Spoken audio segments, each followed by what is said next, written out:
Y ahora un tema importantísimo y digno de un gran análisis. China versus USA. Y esto es bien importante para todos nosotros.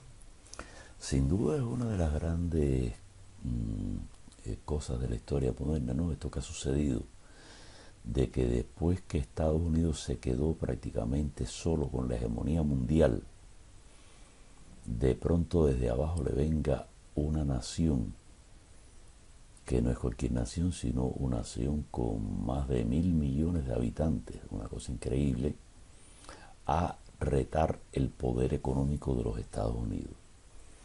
Y es que no importa todo el tiempo que dediquemos, nunca el fondo, vamos a poderlo encontrar completamente, porque esto ha sido increíble, que una clase política con todo el poder mundial consolidado de pronto se deje así graciosamente lo que ha logrado y otra nación emergente termine retando todos estos poderes gracias precisamente a la complicidad de una parte importante de la clase dominante de Estados Unidos.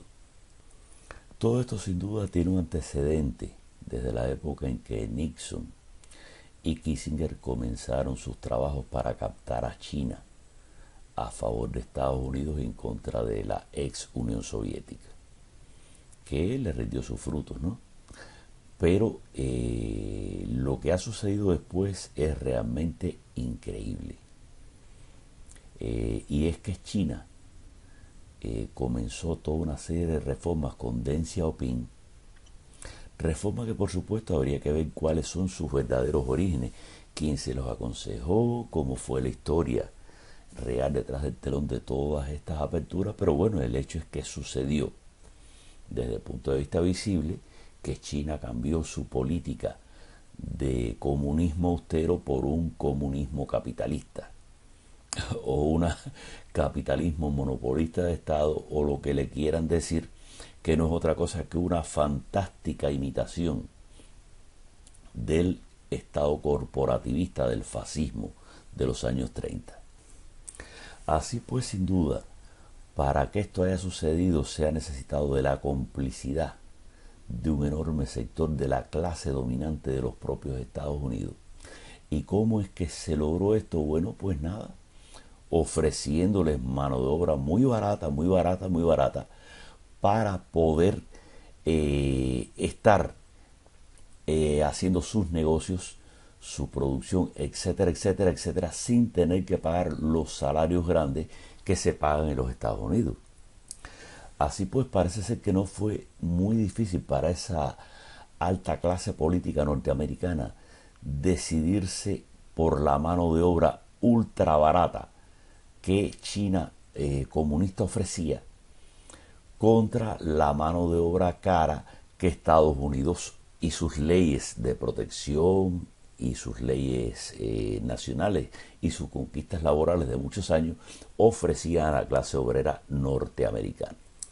Bien, lo cierto es que con todo este rejuego de ofertas a través de un supuesto neoliberalismo, o de un neoliberalismo, o como quieran llamarlo, supuesto o real, lo cierto es que estas supuestas teorías económicas eran el caldo de cultivo para que una parte de la clase adinerada y líder industrial de los Estados Unidos decidiera mudar todas sus industrias hacia China. Así pues, ¿qué obtenían? Bueno, un margen de ganancia enorme. No es lo mismo pagar a un obrero norteamericano 10, 15, 20, 30 dólares la hora que pagar a un chino $1, $2, $3, $4, $5 al día. Es decir, está claro que la diferencia es abismal y por lo tanto los costos de mano de obra son abismales. Así pues, esta clase industrial o esta clase pudiente norteamericana de pronto se sintió, gracias a la globalización, completamente desligada de sus raíces nacionales y sin importarle ya el destino de los Estados Unidos, se decidió a flotar de manera internacional con sus capitales. Y nada, en esto consiste la globalización. De tal forma que en Estados Unidos se ha producido una fractura en su clase dirigente, en sus clases vivas, que es como se llama normalmente, de tal forma que una parte de esas clases vivas se decidieron por utilizar las facilidades chinas en contra aún de su propia nación, que ya no les interesaba para nada. Y por otra parte de esas clases vivas se sintió fuertemente afectadas por la maniobra y decidieron mantener el Estado Nacional norteamericano como su salvaguardia real. Y en eso estamos en estos momentos. ¿Qué sucede? Que en este momento China ha tomado, debido a todas esas facilidades dadas, al robo de patentes, al robo de propiedad intelectual de todo tipo, y una cosa más espeluznante aún, a su enorme población. Es decir, estamos compitiendo una población de 300 y tantos millones de habitantes con una población de 1000 y tantos millones de habitantes, y de paso con una mano de obra, esos 1400 millones de habitantes o 1000 y tantos, no sé cuántos millones de habitantes, increíblemente barata. Así pues, este reto se ha producido debido a la oferta china, muy inteligente por cierto, a la clase dominante norteamericana, de la obtención de jugosos privilegios y de jugosas ganancias a cambio de trasladar su industria de punta, sus conocimientos tecnológicos, etcétera, etcétera, hacia China. ¿En qué estamos hoy en día? En un enfrentamiento entre un Estados Unidos clásico y democrático y una dictadura totalitaria con todos los elementos bajo su control y con una enorme población para lograr prácticamente lo que deseen, y con toda o una enorme cantidad de la tecnología norteamericana robada y a su favor completamente ya.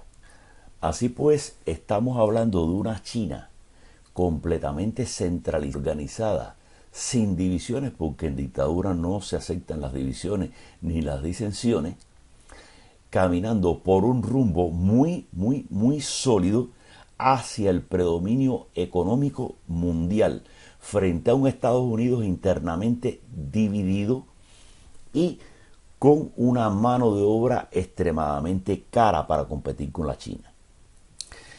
¿Qué le queda a Estados Unidos? Bueno, pues una serie de tecnologías de punta, cada vez menos, porque la otra parte se la ha robado China, pero bueno, algunas tecnologías de punta, y el monopolio del dólar, es decir, del sistema financiero mundial.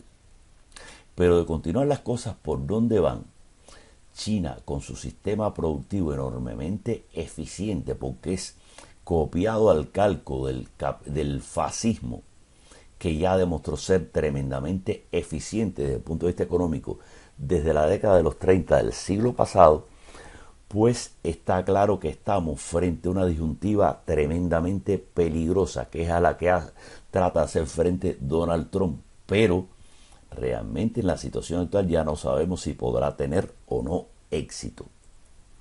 En fin, lo que está sucediendo para las democracias occidentales es una gran tragedia, porque poco a poco China ha estado copando Europa, China ha estado copando países de África, China ha estado intentando meterse en América Latina todo lo que puede, y su penetración es constante, aún incluso aquí en Estados Unidos, y al parecer con un nivel de espionaje enorme sobre las modernas tecnologías que Estados Unidos va desarrollando o pudiera desarrollar, de tal forma que poco a poco Estados Unidos va perdiendo el monopolio tecnológico inclusive. En fin, una guerra económica se ha desatado entre los dos países, pero el resultado final no es predecible. y a largo plazo realmente pinta muy mal para Estados Unidos desde el punto de vista de que solamente la masividad en población, imagínense ustedes esa cantidad de millones de chinos, donde prácticamente China pudiera dedicar nada más que a alta tecnología, el desarrollo de alta tecnología, una población de alta capacidad intelectual equivalente a la población total de Estados Unidos. Imagínense todo lo que eso puede producir. Así pues, China ha declarado públicamente que su tarea inmediata es la independencia tecnológica total. Y una vez que eso se produzca, que logra llegar a ser la punta de la tecnología mundial, no sería nada raro dado los recursos humanos que posee y su buen ordenamiento y su cero división interna. Es decir, aquello es un régimen de ordeno y mando prácticamente militar, con sus ventajas y sus desventajas. Pero la ventaja es que no tiene esa división interna que en este momento tiene Estados Unidos, ni el tirijala político que hay en Estados Unidos en este momento. Aquello es una dictadura con dictadura en el mayor sentido de la palabra, pero completamente unificada para lograr sus objetivos.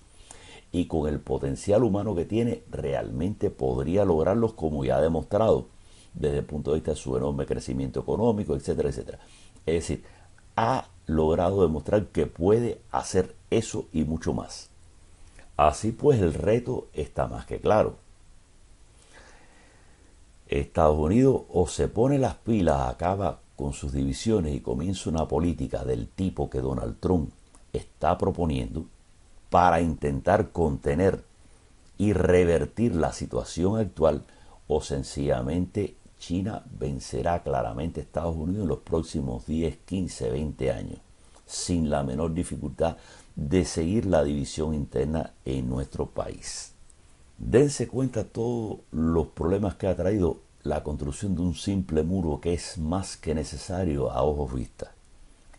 Y imagínense ustedes todo lo que se requiere en unidad, etcétera, etcétera, para lograr proyectar este país con todo su potencial, para lograr recuperar la ventaja que China día a día le está obteniendo y que le seguirá obteniendo, de no lograr este país concentrar todas sus fuerzas en la dirección de vencer a China y lograr mantenerse en el primer puesto a escala mundial. Así pues, a diferencia de los que se nos quiere hacer ver, Donald Trump no es un loco, sino el hombre clarividente que ha visto el peligro real y está tratando de contrastarlo, de oponerse a él, de contener el peligro antes de que ya sea irreversible el proceso.